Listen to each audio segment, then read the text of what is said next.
Vamos falar sobre o tema que é mais importante na nossa humanidade, especialmente nesse momento que nós vivemos, onde tudo parece arriscado demais. Falar, se comportar, discordar.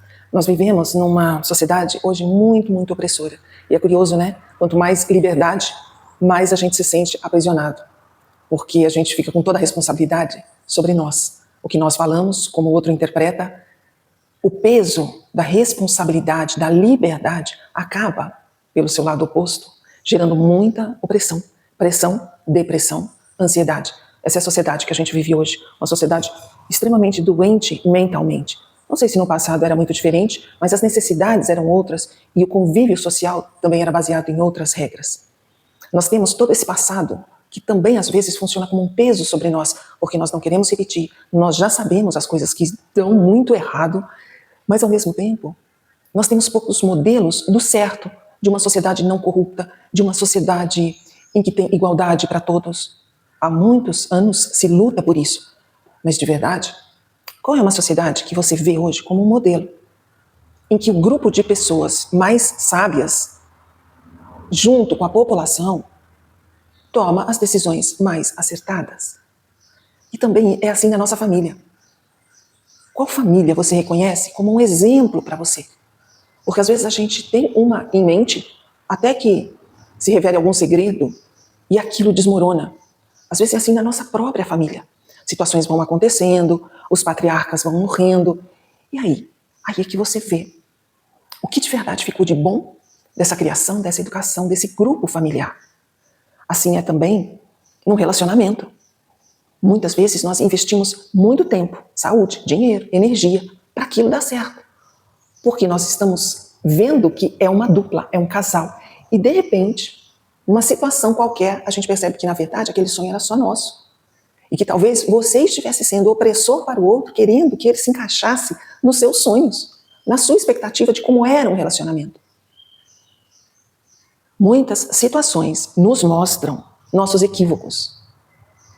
E quando nós somos muito fixos, presos, em crenças, em ideias, em criações que nós nomeamos como ideal, nos ensinaram que aquilo era bom.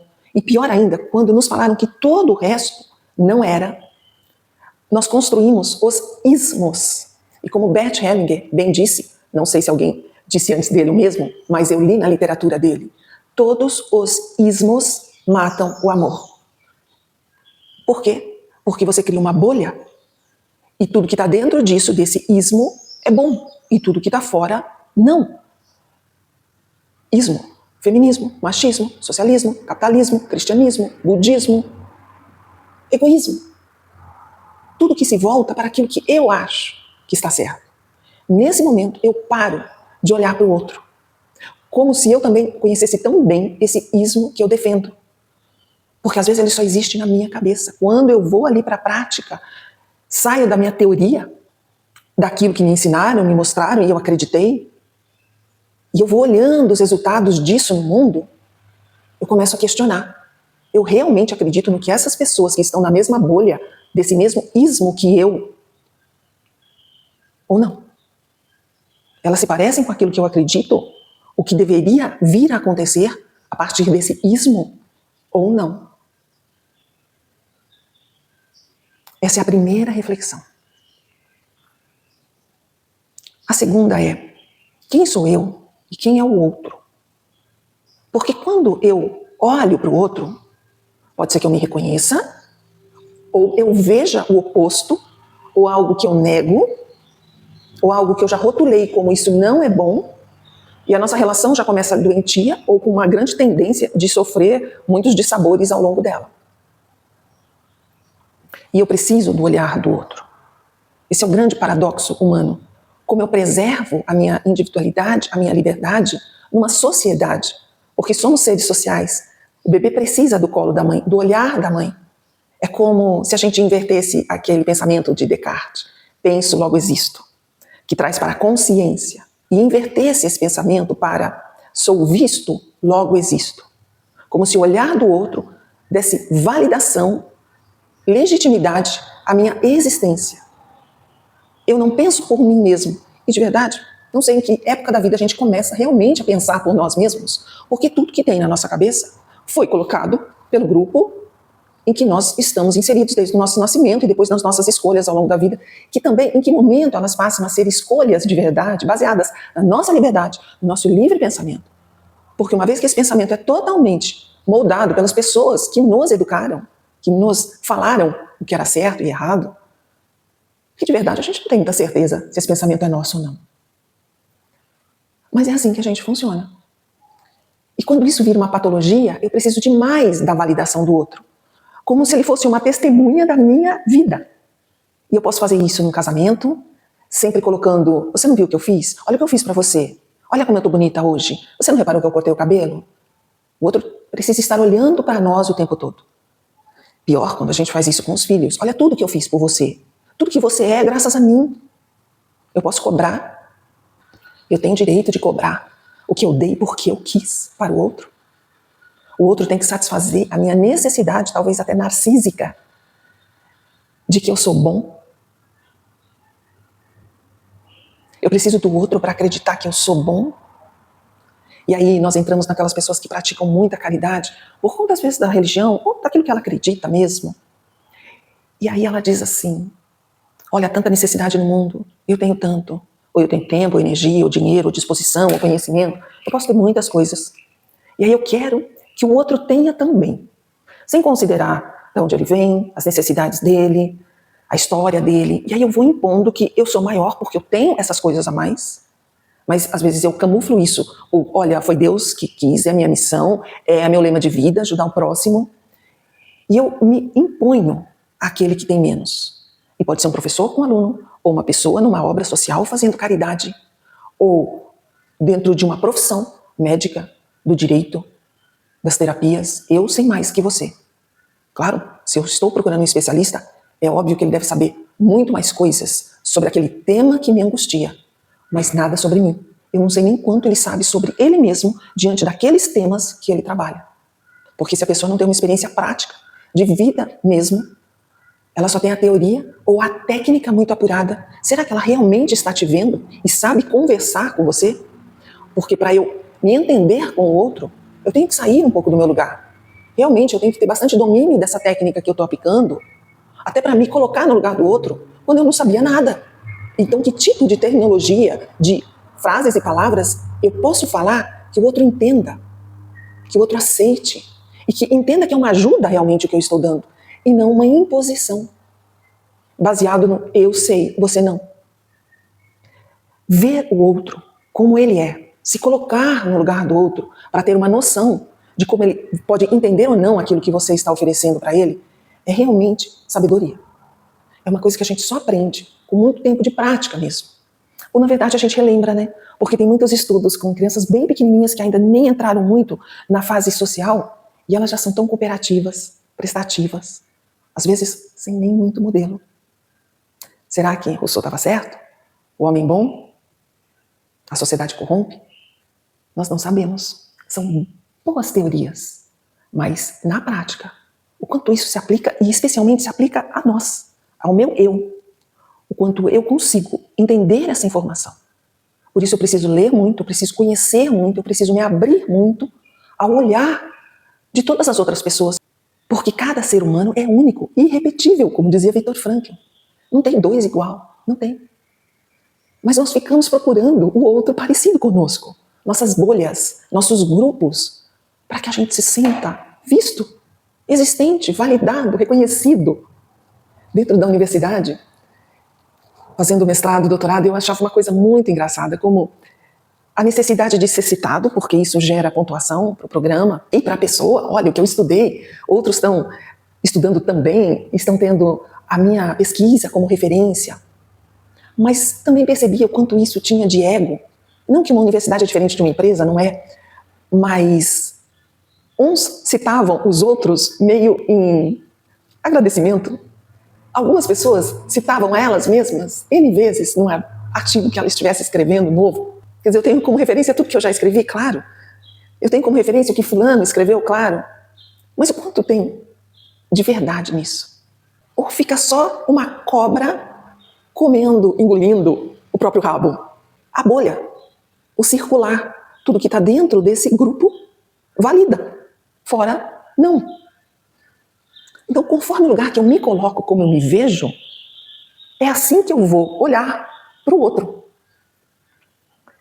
Se eu me vejo como uma bruxinha esotérica do bem, talvez eu queira resgatar as bruxas queimadas lá da minha ancestralidade e dizer, olha, agora a gente pode gostar de cristais, energias, ervas.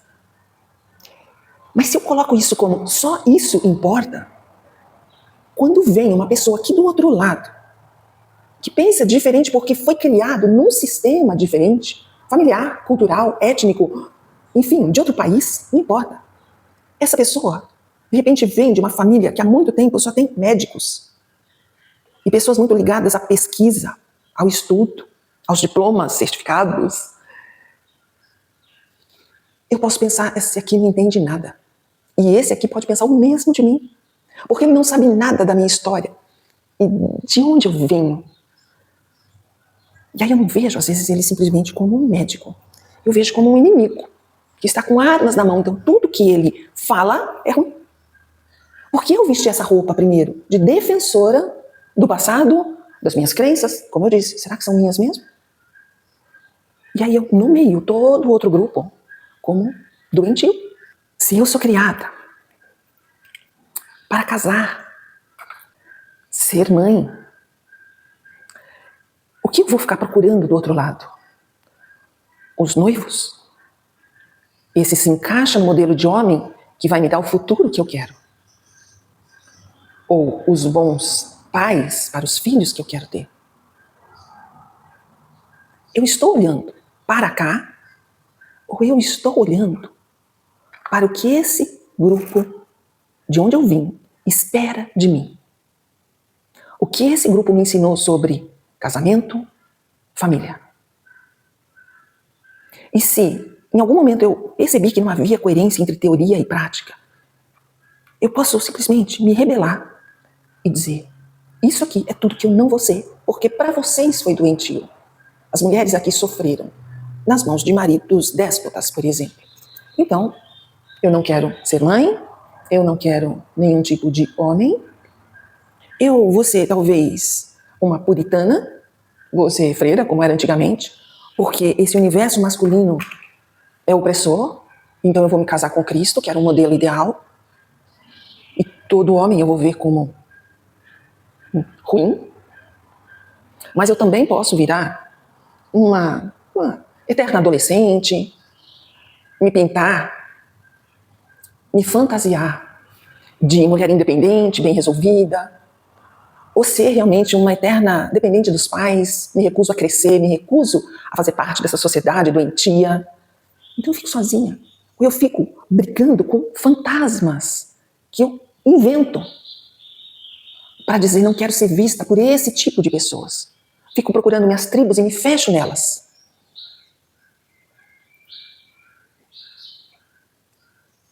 Qual é a saída?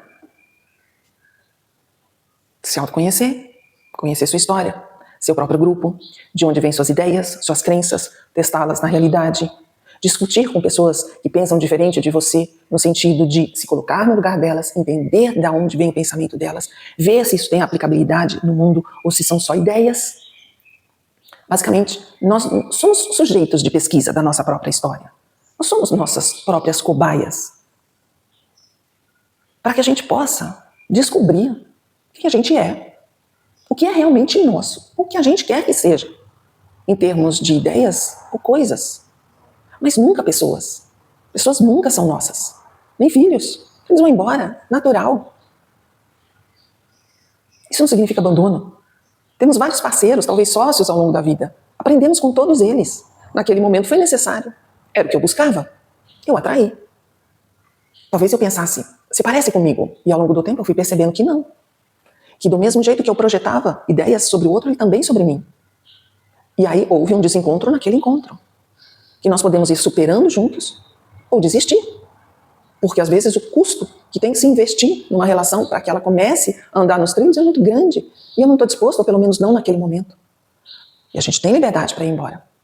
E aí não tem mais o olhar do outro para dar legitimidade, ser testemunha da minha existência.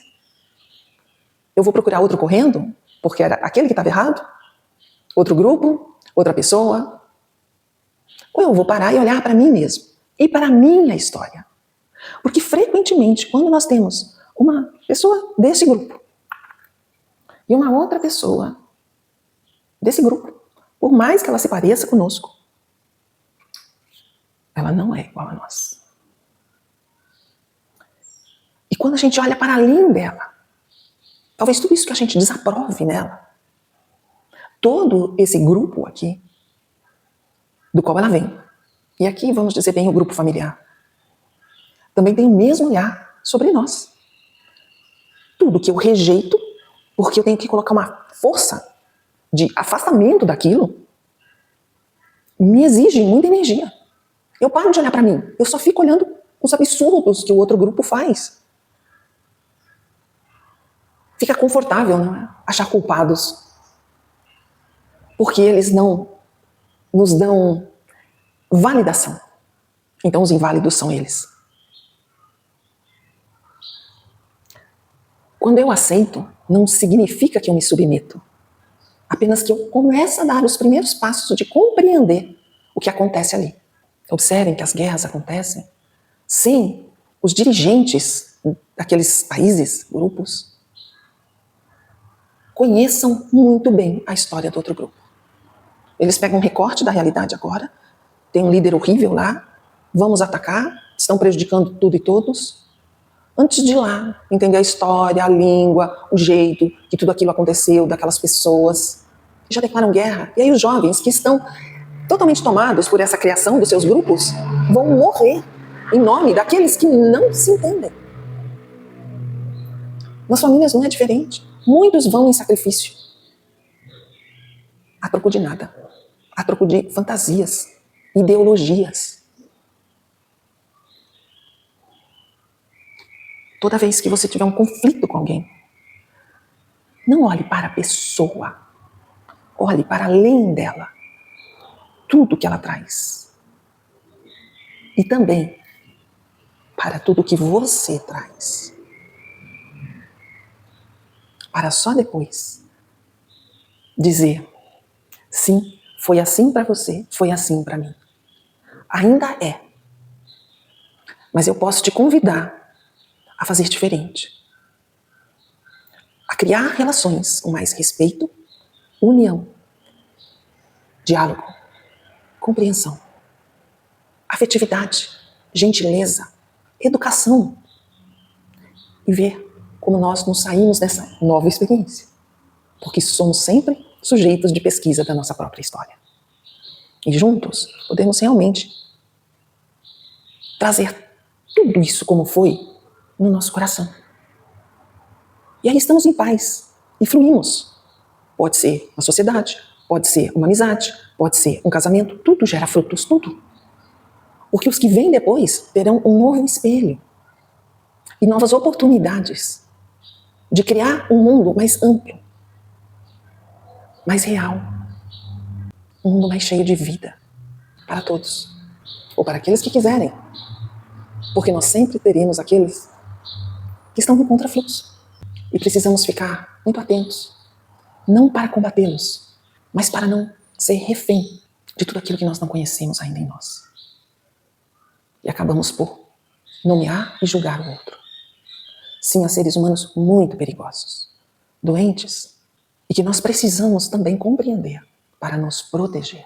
Há pessoas que não vão querer nenhum modelo diferente, que dentro da história delas ainda estão satisfeitas com o que foi ensinado a elas. Ainda querem acreditar nisso. E nós nos protegemos. Nós não precisamos criar um outro grupo ante aquele. Não. Nós só precisamos nos compreender, aceitar a nossa história e conviver com pessoas que não nos elogiem o tempo todo, mas que estejam conosco com respeito e gentileza. Que nós olhemos para elas, não precisamos ver seres perfeitos porque nós não somos, mas vemos pessoas com as quais nós temos vontade de passar um tempo juntos.